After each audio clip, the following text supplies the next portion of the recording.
Juízes, capítulo de número 15, nós vamos ver todo o capítulo 15 nessa manhã. Na tradução que eu tenho diz assim: passado algum tempo, nos dias da colheita do trigo, Sansão, levando um cabrito, foi visitar a sua mulher e dizia: vou entrar no quarto da minha mulher. Porém o pai dela não o deixou entrar e lhe disse: eu realmente pensei que você tinha muito ódio por ela, e por isso a dei ao seu companheiro. Mas você não concorda que a irmã mais nova é mais bonita do que ela? Fique com ela em lugar da outra. Mas Sansão disse: dessa vez sou inocente para com os filisteus, quando lhes fizer algum mal. Então saiu, apanhou 300 raposas e pegou um bom número de tochas. Amarrou as raposas duas a duas pela cauda, e prendeu uma tocha em cada par. Pôs fogo nas tochas e largou as raposas nas plantações dos filisteus. Assim incendiou tanto os feixes como o cereal que ainda estava por ser colhido, além das vinhas e dos olivais. E os filisteus perguntaram: quem fez isso? E responderam: Sansão, o genro do Timinita, porque o sogro lhe tirou a mulher e deu ao amigo dele. Então os filisteus foram e queimaram a mulher e o pai dela. E Sansão disse a eles: se é assim que vocês fazem, não desistirei enquanto não me vingar. E ele os atacou com fúria, matando muitos deles. Depois desceu e habitou numa caverna da rocha de Etã. Então os filisteus subiram e acamparam em Judá, espalhando-se por Leí. Os homens de Judá perguntaram aos filisteus: por que vocês estão nos atacando? Responderam: viemos prender Sansão para fazer com ele o mesmo que ele fez conosco.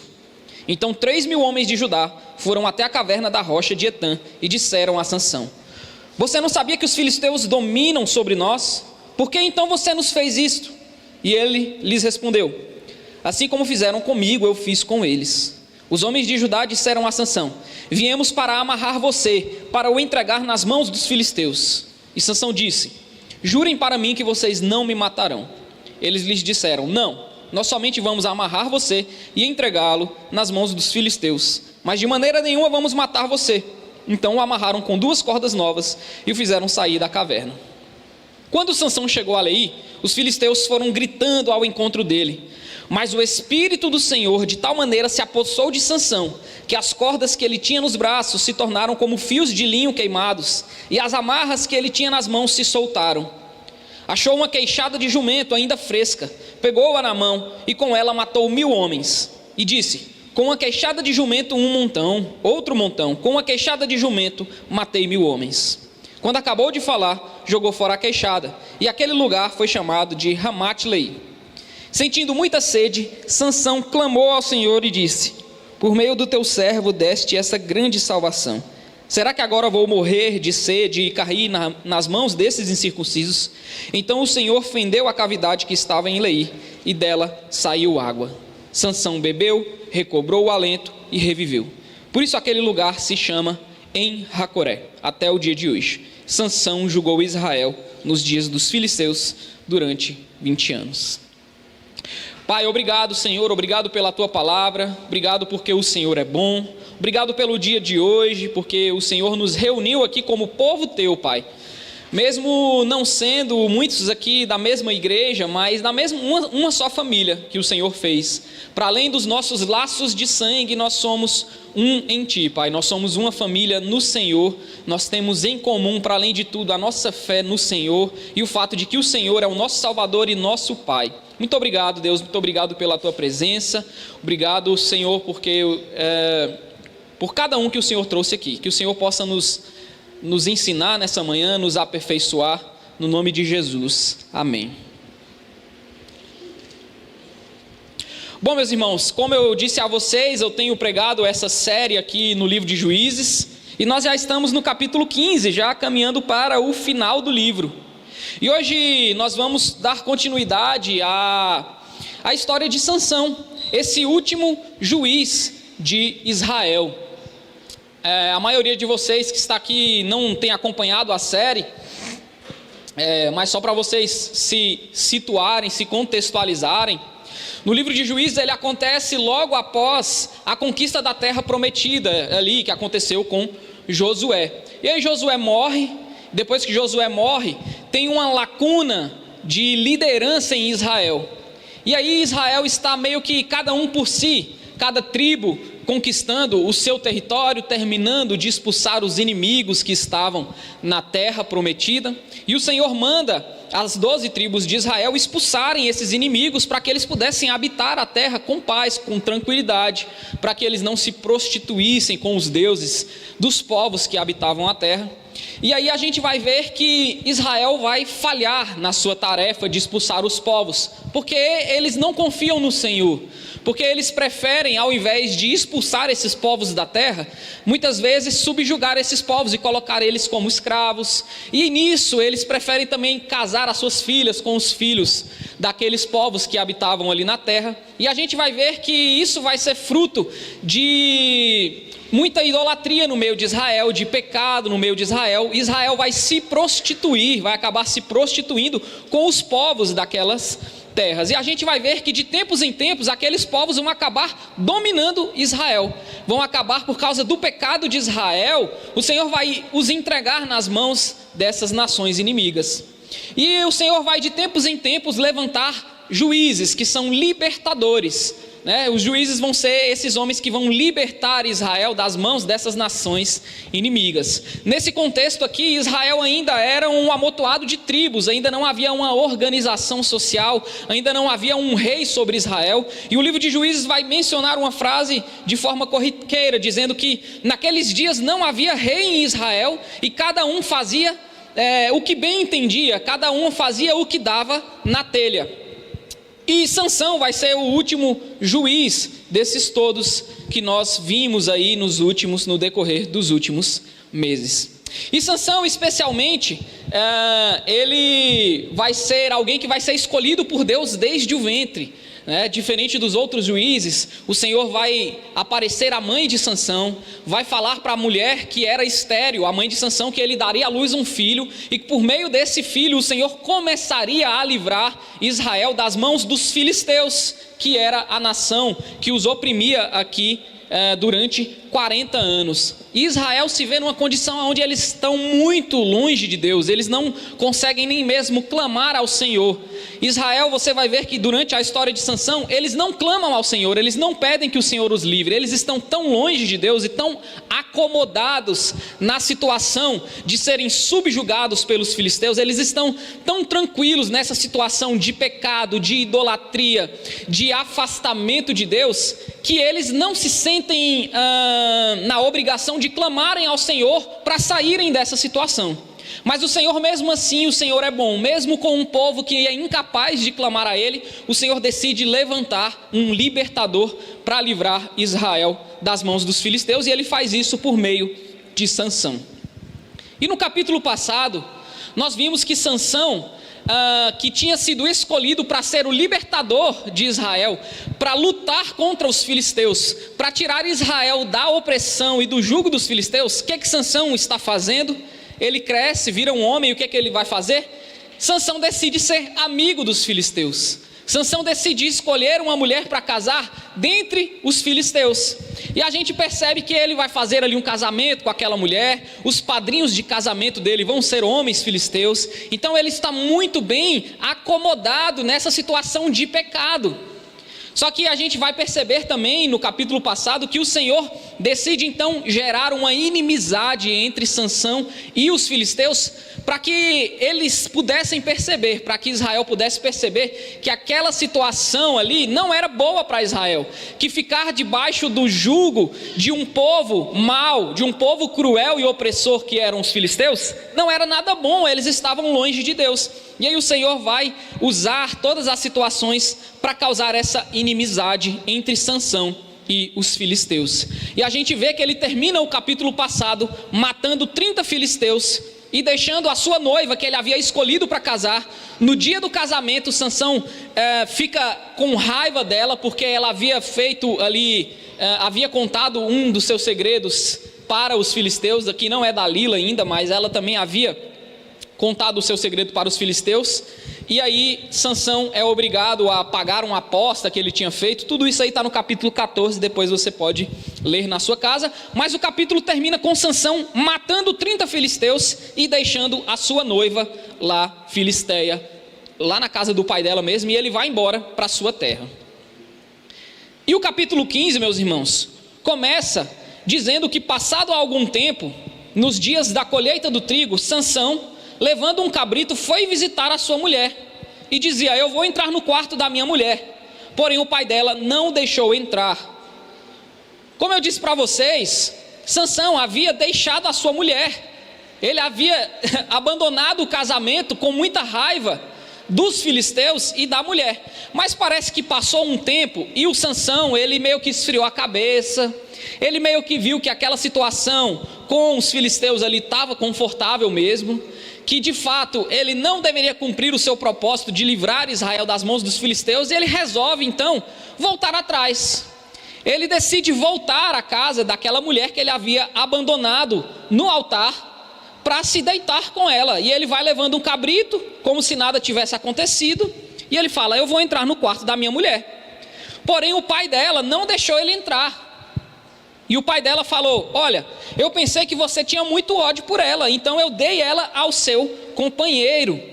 Então a mulher que Sansão deveria casar, que era do meio dos filisteus, tinha sido dada a outro homem, porque o Sansão, ele tinha abandonado essa mulher e tinha ido embora para a sua terra. E aí passou um tempo, ele achou que a mulher estava lá esperando por ele. Quando ele chega na casa da mulher, o pai dela fala: negativo, ela casou com outro homem, pensei que você tinha raiva dela. Mas o pai da mulher, para tentar apaziguar a situação, o que ele fala? Fala: olha, tem um aqui que é mais nova do que ela, a irmã, é mais bonita, é mais nova, por que você não fica com a irmã no lugar da mulher?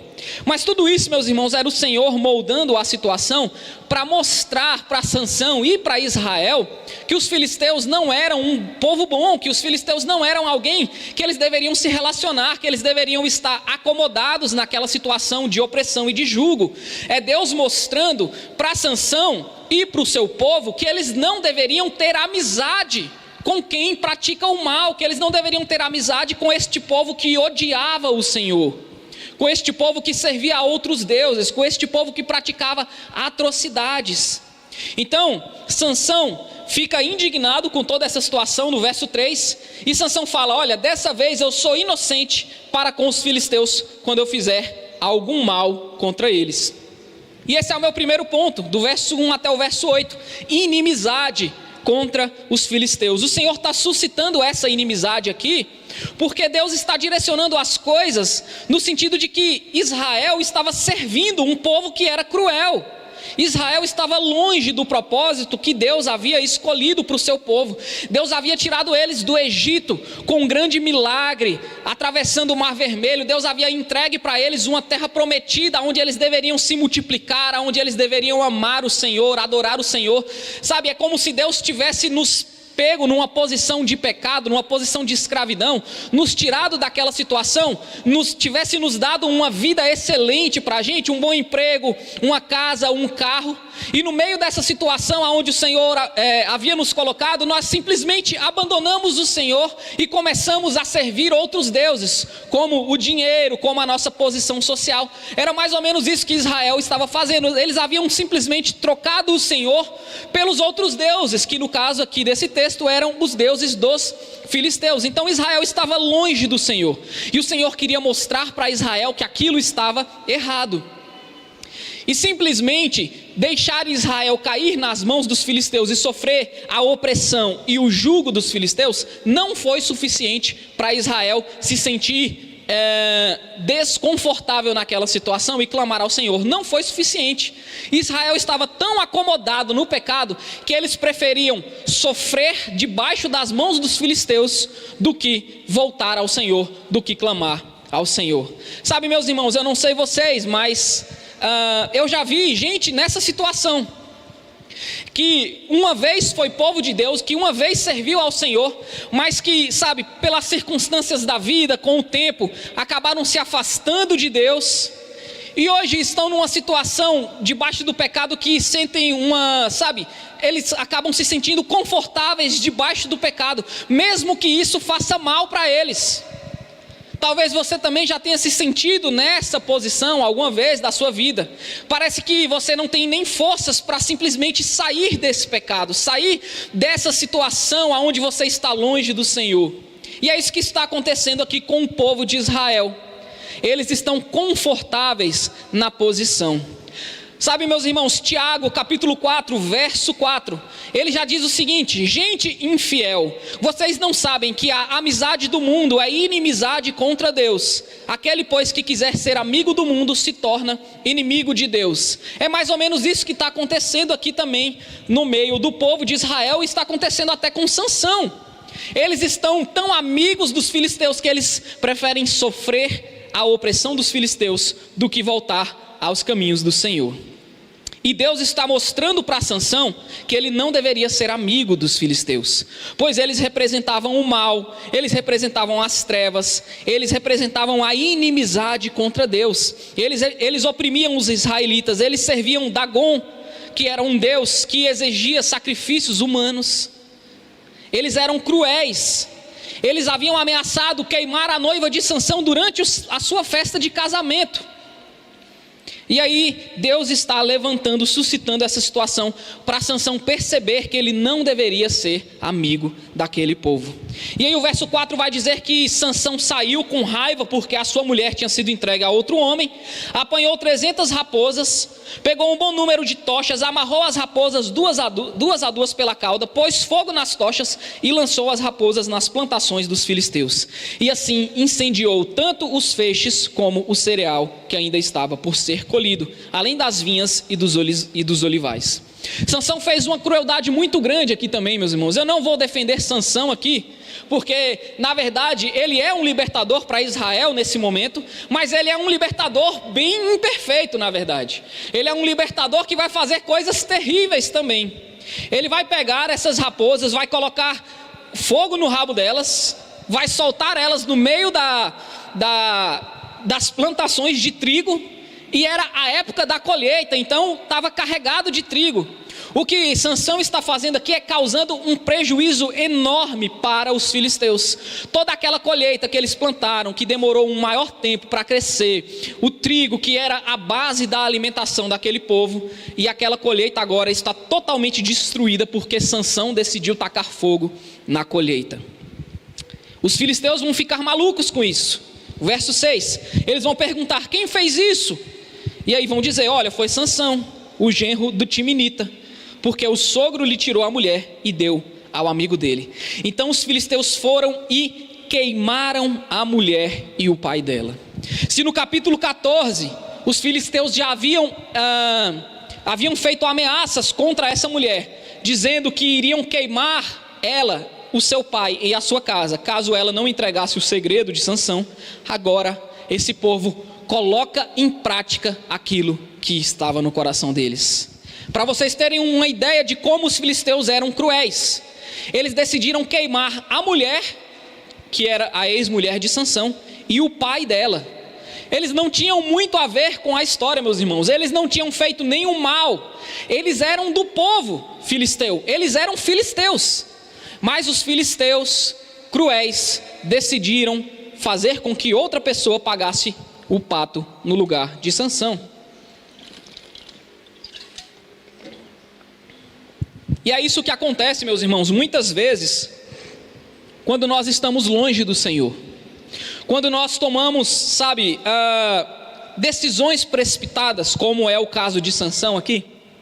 Tudo bem que o Senhor estava por trás, controlando toda a situação, gerando essa inimizade entre Sansão e os filisteus, para mostrar que a amizade com o mundo se torna inimizade contra Deus. Tudo bem, Deus está por trás de tudo, mas Sansão estava fazendo coisas cruéis, sem a direção do Senhor. E quando a gente faz essas coisas, quando a gente está longe do Senhor, tomando decisões precipitadas, outras pessoas que não têm muito a ver com a história vão acabar também pagando o pato por causa do nosso pecado, por causa da nossa maldade, por causa da nossa violência. E nesse caso aqui, a ex-mulher de Sansão e o seu sogro foram queimados vivos por aqueles homens cruéis dos filisteus. E Sansão disse a eles: se é assim que vocês fazem, eu não desistirei enquanto não me vingar. E ele os atacou com fúria, matando muitos deles, e depois desceu e habitou numa caverna da rocha de Etã. Algo que eu percebo, meus irmãos, nesse primeiro ponto aqui, é que enquanto você está obedecendo o mundo, enquanto você está conformado com este mundo, que no caso aqui, no contexto de Israel, era a opressão, era o domínio dos filisteus, quando você está conformado, quando você está obedecendo à risca, aquilo que o mundo, que o pecado colocou sobre você, aquele jugo sobre o qual você está tudo bem, está tudo certo quando você está obedecendo. Sansão era amigo dos filisteus, Sansão ia casar com uma mulher filisteia, estava tudo certo na vida de Sansão, mas experimente se rebelar e viver uma vida de maneira diferente, que você verá a verdadeira face desse mundo, meus irmãos. Jesus é o maior exemplo disso. Jesus decidiu viver de uma maneira diferente da qual era vivida no seu tempo, seja de maneira religiosa, seja amando a Deus sobre todas as coisas e amando o próximo como a Ele mesmo. E Jesus foi morto por causa disso. Jesus foi morto por causa disso. Então experimente se rebelar contra essa situação que você está vivendo, contra essa situação pecaminosa na qual o pecado te colocou, na qual você próprio se colocou. Experimente viver nesse mundo de uma maneira diferente ao que este século tem colocado para a gente. Experimente criar os seus filhos diferente do que o mundo está dizendo que você deve criar. Experimente trabalhar com uma ética e com uma moral diferente da que este mundo espera da gente. Experimente servir ao Senhor de uma maneira intencional, de todo o seu coração, de toda a sua alma, fazendo com que as suas decisões, o seu trabalho, a sua vida, os seus relacionamentos estejam alinhados com o que o Senhor quer. Experimente fazer isso, que você vai ver este mundo se revelando contra você. Você vai ver este mundo revelando a verdadeira face dele. E aí é isso que está acontecendo. E se tem uma coisa que Juízes tem nos ensinado, é que a libertação, meus irmãos, da opressão, a libertação do pecado, a libertação debaixo dessa situação pecaminosa e espiritual de morte que o povo de Israel tem vivido, ela não vem sem luta, ela não vem sem consequências, sem uma guerra. E é isso que está acontecendo no livro de Juízes. Todas as vezes que eles se veem nessa situação, eles precisam guerrear, eles precisam lutar para sair dessa opressão. E a libertação não vem sem luta. E Sansão está aqui, falho, pecador, mas ele está lutando sozinho contra os filisteus. Ele está lutando sozinho contra esse sistema opressor que está colocando o povo de Israel naquela condição. E aí o texto continua, eu vou para o meu segundo ponto, que é a conformidade com o pecado e o medo de mudança. Está do verso 9 até o verso 13. Judá poderia ter se levantado junto com Sansão, meus irmãos. Eles estão há 40 anos debaixo da opressão. Eles estão 40 anos debaixo do pecado. Eles estão há 40 anos servindo outros deuses. Eles não têm forças para sair dessa situação.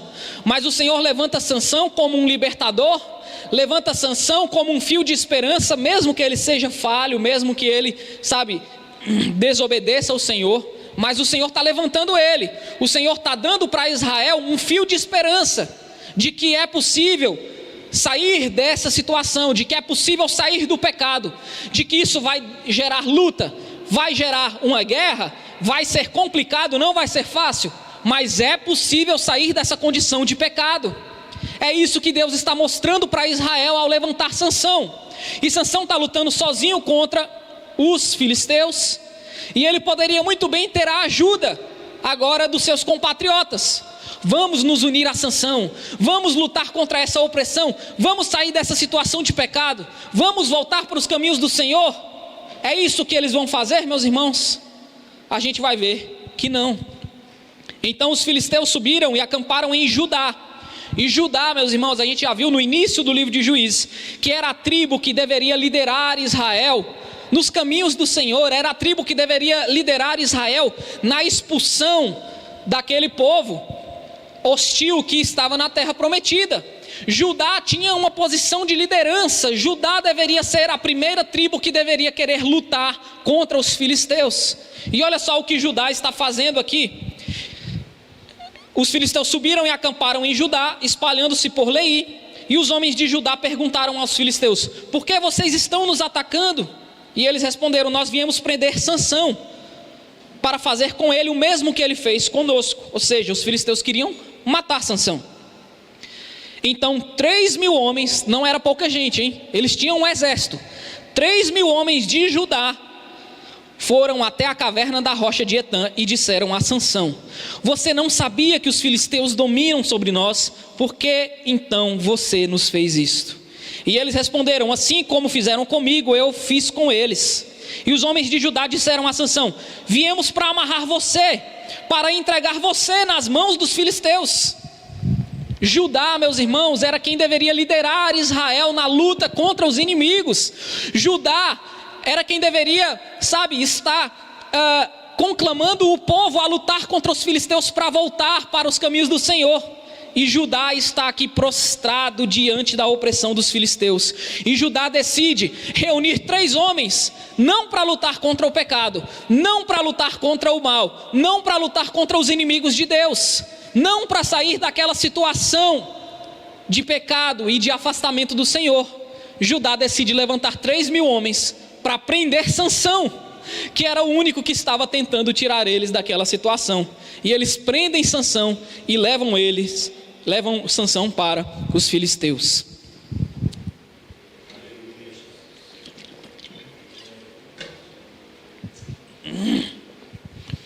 Judá está conformado com o pecado, meus irmãos. E Judá tem medo da mudança. Tem medo de sair daquela situação de conforto do pecado para uma vida debaixo da direção do Senhor. Judá prefere continuar servindo os filisteus do que lutar, do que gerar um desconforto para mudar de vida. Sabe, meus irmãos, Deus está gerando um desconforto para nos libertar da situação que a gente está vivendo. Deus muitas vezes está criando ocasiões. Deus está mostrando para a gente a inimizade que esse mundo tem a nos oferecer. Deus está nos dando um fio de esperança para nos libertar, para nos tirar dessa situação pecaminosa. E nós estamos satisfeitos no pecado. Nós estamos satisfeitos com a opressão. Nós estamos satisfeitos com o Deus deste século, que tem mandado na forma como a gente se relaciona, que tem mandado na forma como a gente trabalha, que tem mandado na forma como a gente cria os nossos filhos. Nós estamos conformados ao Deus deste século, assim como Judá estava conformado à opressão dos filisteus. Eu vi um vídeo esses dias no Instagram, que era um homem passeando com o seu cachorro labrador, e ele estava com a coleira, passeando num parque. Do nada ele solta a coleira do labrador, o labrador começa a andar sozinho. Quando ele vê que ele está andando sozinho, ele pega a coleira, o próprio labrador, com a boca, ele vai lá, pega a coleira, volta no seu dono e entrega a coleira na mão do seu dono, para que o seu dono continue ali, guiando a direção dele. É isso que Judá está fazendo. Judá está pegando a coleira da opressão dos filisteus. Judá está tão confortável na situação de pecado que eles preferem serem controlados por um povo hostil ao Senhor, por um povo cruel, que queima a mulher e o seu pai dentro da sua própria casa. Um povo que está impondo sobre Israel um modo de viver totalmente contrário ao que o Senhor havia descrito para Israel viver. E Judá está pegando a coleira e devolvendo para a mão do dono, ao invés de lutar contra esse pecado. Eles estão confortáveis e eles estão com medos da mudança.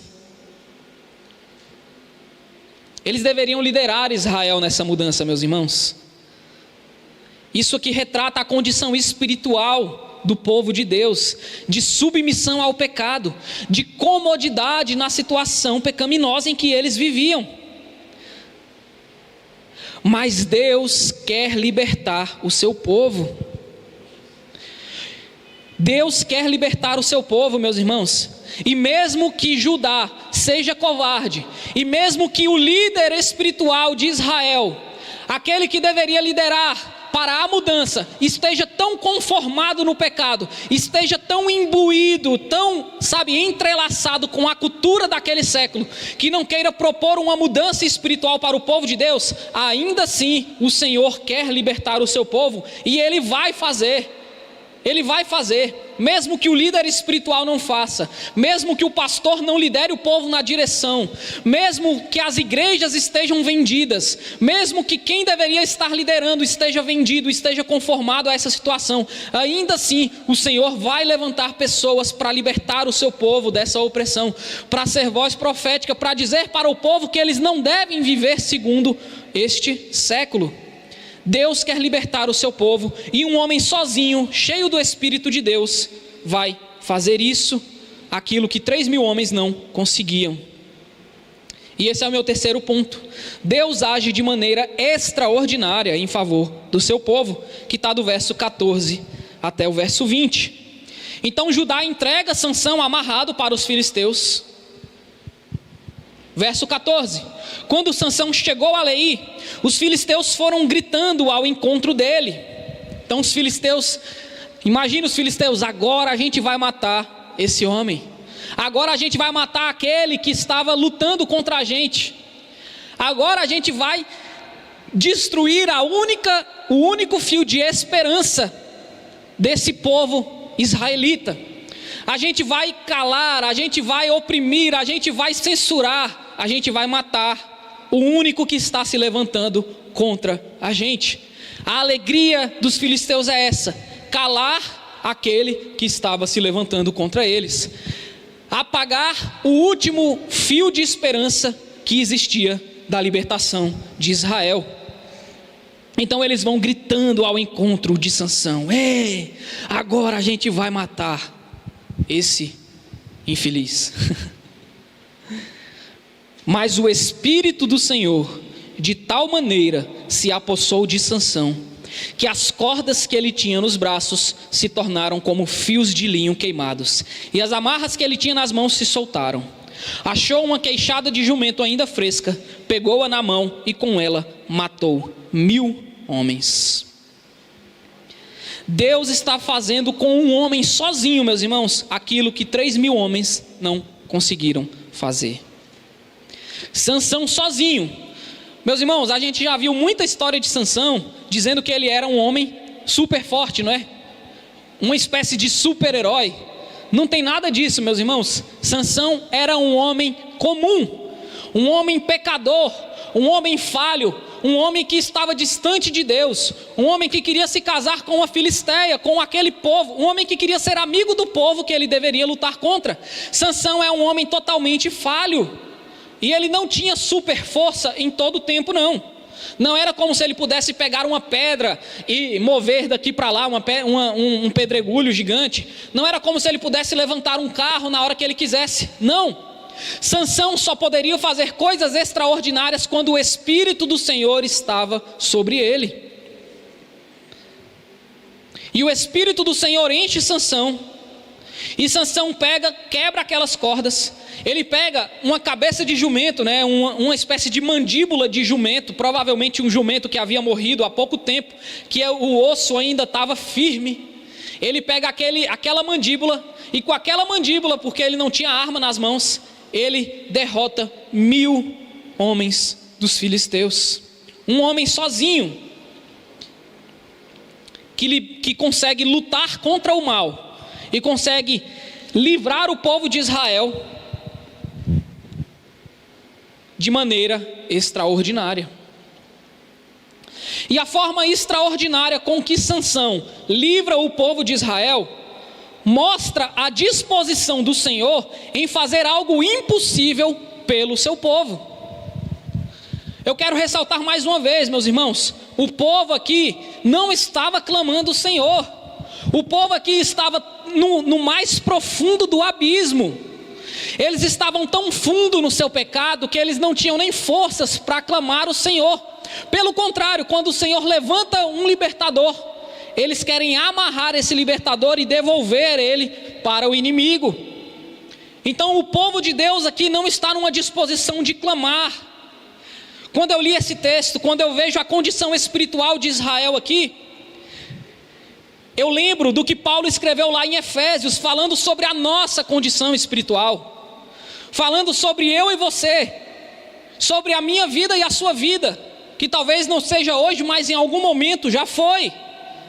Efésios capítulo 2, verso 1, Paulo vai dizer que Deus nos deu vida, quando nós ainda estávamos mortos em nossas transgressões e pecados, nos quais vocês andaram no outro tempo, segundo o curso deste mundo, segundo o príncipe da potestade do ar, do espírito que agora atua nos filhos da desobediência.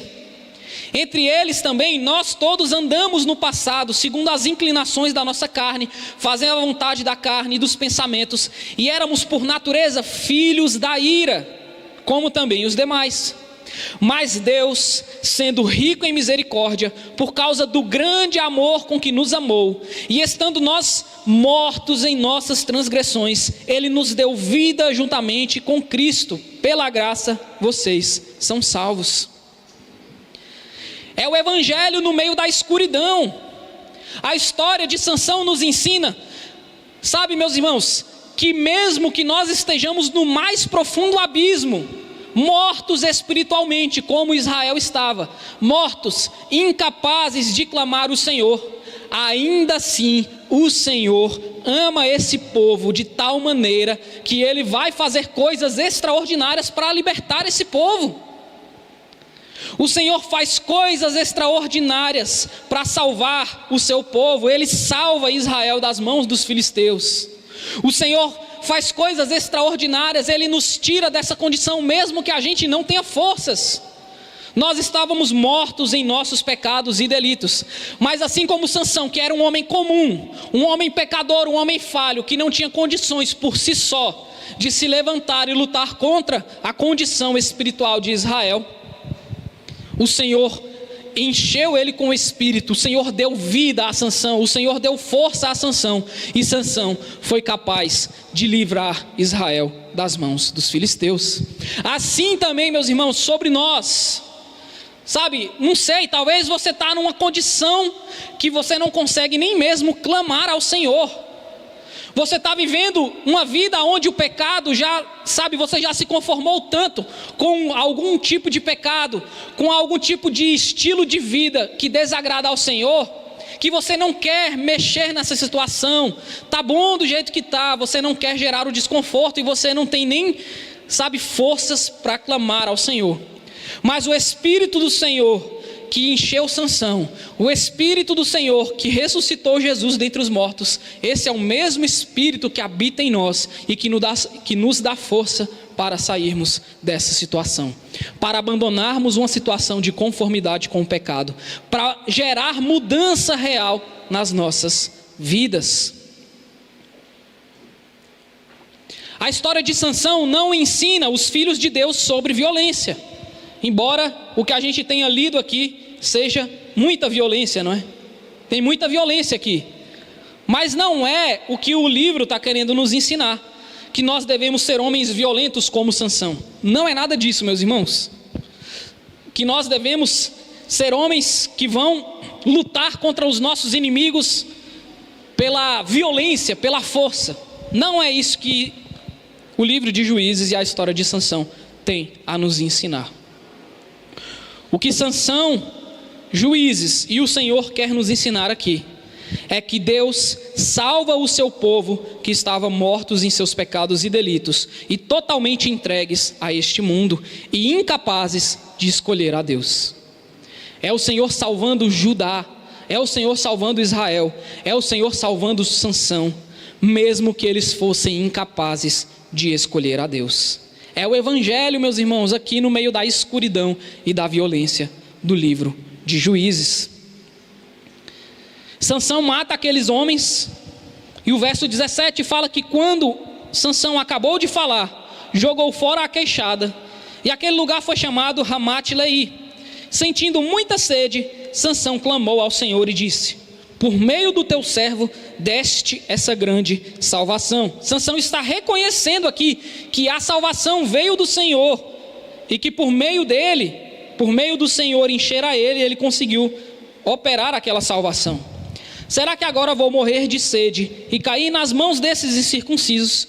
Então o Senhor fendeu a cavidade que estava em Leí, e dela saiu água. E Sansão bebeu, recobrou o alento e reviveu. Por isso aquele lugar se chama em Racoré até o dia de hoje. E Sansão julgou Israel nos dias dos filisteus durante 20 anos. Em Racoré, meus irmãos, sabe o que significa isso? Fonte do que clama. Fonte do que clama. Esse é o nosso Senhor.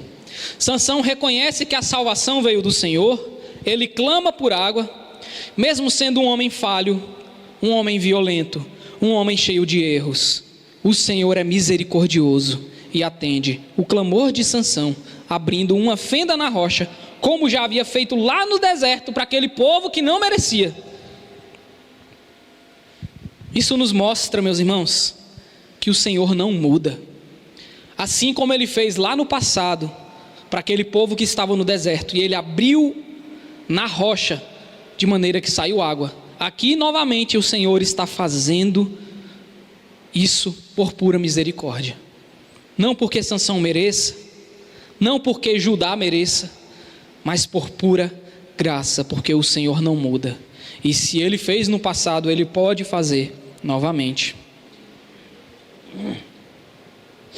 Assim como Sansão, Cristo também veio para vencer o mal. Sansão foi levantado no seu tempo para vencer o mal, para vencer as trevas, para vencer os inimigos do Senhor. Cristo também veio para vencer o mal. Cristo também veio para vencer as trevas.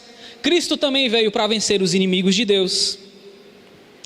Mas sabe, meus irmãos, Sansão não foi capaz de fazer isso de uma maneira perfeita. Sansão não foi capaz de fazer isso de uma maneira definitiva. Sansão não foi capaz, por si só, de livrar o povo de Deus de uma maneira perfeita. Sabe por quê? Depois que Sansão morre, os filisteus continuam dominando sobre Israel. Lembra das histórias de Davi? Davi e Golias. Quem é o inimigo lá? Os filisteus.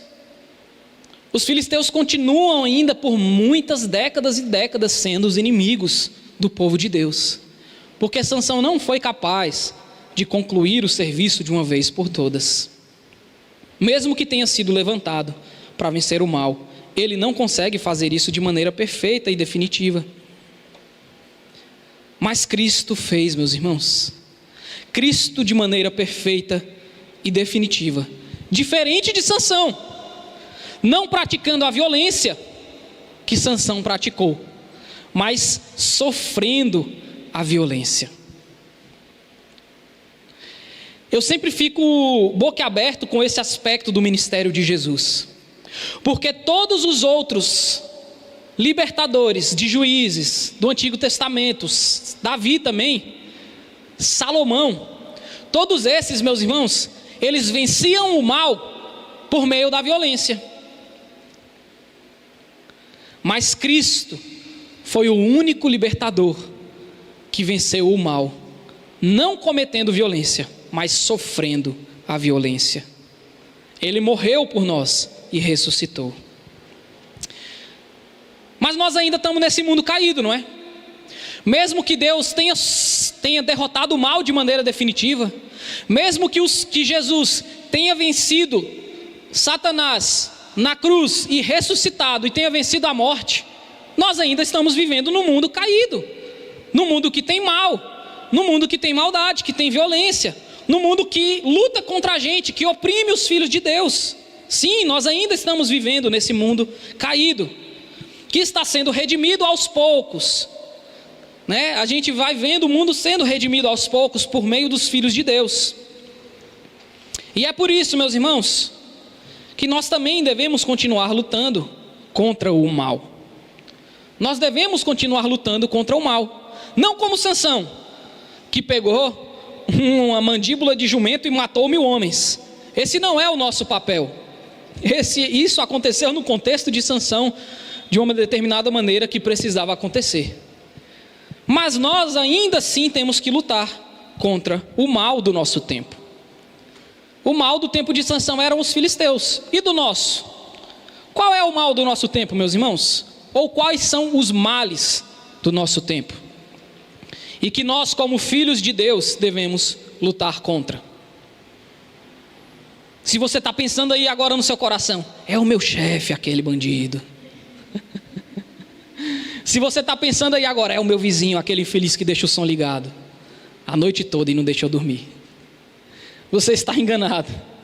Não é contra carne e sangue que nós devemos lutar no nosso tempo. A nossa luta é contra principados, potestades, é contra o Deus deste século. E qual é o mal do nosso tempo que nós devemos nos opor e lutar, mesmo que isso gere desconforto? Um bom exemplo para a gente começar são as injustiças do nosso tempo. A igreja, meus irmãos, precisa ser alguém que se posiciona contra injustiças no nosso tempo. A gente vê a igreja muito conformada com essas injustiças. Igreja que acoberta maldade dentro da própria igreja. Violência doméstica, racismo. A gente vê uma igreja que apoia muitas vezes a opressão, a divisão de pessoas dentro da igreja, dando privilégios para uns e colocando outros em uma posição inferior.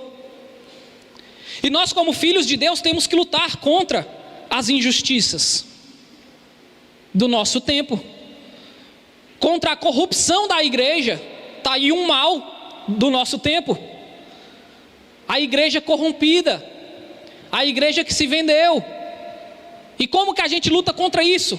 Servindo o Senhor de todo o coração, meus irmãos, fazendo o que é bom e o que é agradável aos olhos de Deus, pregando Jesus e Ele crucificado do púlpito, ao invés de pregar coisas como a teologia coach por aí, que prega a satisfação do homem e que ele vai vencer a qualquer custo, que nós vamos vencer a qualquer custo porque somos mais que vencedores. Mas sabe o que é ser mais que vencedor? É mesmo sabendo que na derrota, na humilhação, na dificuldade, nós podemos prosseguir naquele que nos fortalece. Não é que nós vamos vencer tudo, é sabendo reconhecer a bondade de Deus até na derrota. A corrupção da igreja. Outro mal do nosso tempo, eu elenquei alguns poucos aqui. A tentativa de destruir a família.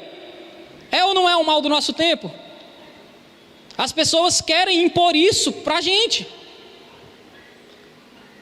As instituições, o governo, o Estado, querem impor para a gente que a família é algo ruim. E a gente se opõe contra isso de que maneira? Criando os nossos filhos, criando o B e o Donzinho nos caminhos do Senhor, ensinando para eles quem é Jesus Cristo, ensinando para eles a bondade, ensinando que eles têm que tratar os coleguinhas não com violência, mas com misericórdia, ensinando para eles o amor de Jesus. É assim que a gente se opõe contra o mal do nosso tempo, criando a nossa família nos caminhos do Senhor. E tem diversas outras coisas, eu poderia passar o dia falando aqui sobre vários males do nosso tempo que a gente deveria se opor. A relativização da verdade.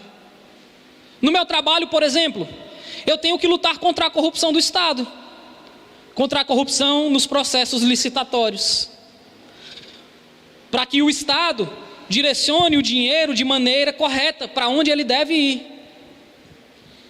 Essa é a minha forma no meu trabalho de lutar contra o mal. E não de simplesmente aceitar a propina dos fornecedores para homologar uma licitação superfaturada.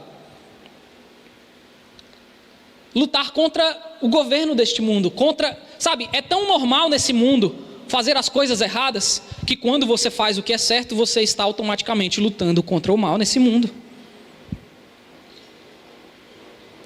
Mas, sobretudo, a nossa luta não é contra carne nem sangue. Assim como Jesus não lutou contra carne nem sangue. A nossa luta é a mesma do Filho de Deus, do nosso Senhor Jesus Cristo. É contra principados, potestades, contra o governo desse mundo. E Ele nos chama para continuar essa luta como corpo de Cristo. Clisma, é muito difícil, eu não tenho forças. É muito difícil se opor a este mundo, ao mal. É muito difícil criar os filhos nos dias de hoje. É tanta coisa bombardeando, é difícil criar o donzinho nos caminhos do Senhor nos dias de hoje. Essas são as nossas desculpas, meus irmãos. Quando a gente está conformado igual Judá, debaixo da opressão, debaixo do pecado. A gente terceiriza, deixa aí do jeito que está, vamos empurrando com a barriga que está melhor. Mas não é isso que o Senhor tem para o seu povo. O Senhor não quer que a gente empurre o mal e o pecado com a barriga e deixe do jeito que está. Não. Assim como o Espírito do Senhor estava com Sansão para lutar contra o mal do seu tempo, o Espírito do Senhor está conosco, apesar das nossas falhas. Ele está conosco. E Ele nos chama, como discípulos de Cristo, a resistir ao mal e vencê-lo, fazendo o que é bom. É isso. É o que o texto está nos ensinando. Que há mal nesse mundo. Que há mal, que há dificuldade. E que às vezes nós podemos estar afastados de Deus a ponto de não termos forças para lutar contra esse mal. Mas aqui no texto, o Senhor está nos mostrando que Ele nos capacita por meio do seu Espírito a realizar coisas extraordinárias. E lutar contra o mal. Lutar contra a maldade, fazer o que é bom, lutar contra as injustiças e seguir o exemplo do nosso Senhor Jesus Cristo, por meio do Espírito de Deus. Amém? Vamos orar e logo em seguida eu vou chamar o pastor Paulo para vir aqui para fazer a apresentação do donzinho. Isso daí já é uma forma de resistência, já é uma forma de entregar ele para o Senhor.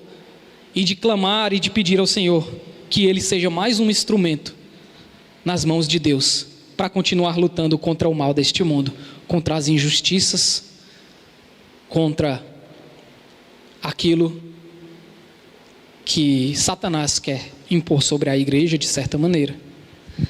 Mas que o donzinho seja um instrumento nas mãos do Senhor para fazer a diferença também. Pai, nós queremos Te louvar e engrandecer o Teu nome.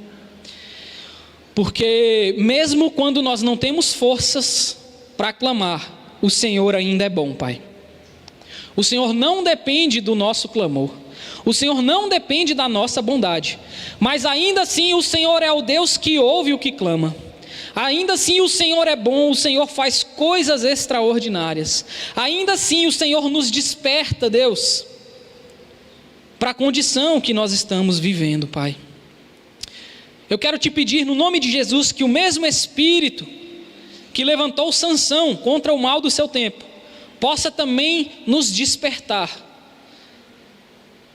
como filhos de Deus, como povo de Deus neste mundo caído, que nós possamos, ó Deus, lutar contra aquilo que é imposto a nós, que nós possamos lutar contra as injustiças, contra a maldade, que nós possamos lutar contra a corrupção da igreja, que nós possamos lutar contra, ó Deus, o falso evangelho, que nós possamos lutar, meu Deus, contra a falta de amor que esse mundo quer impor sobre nós também.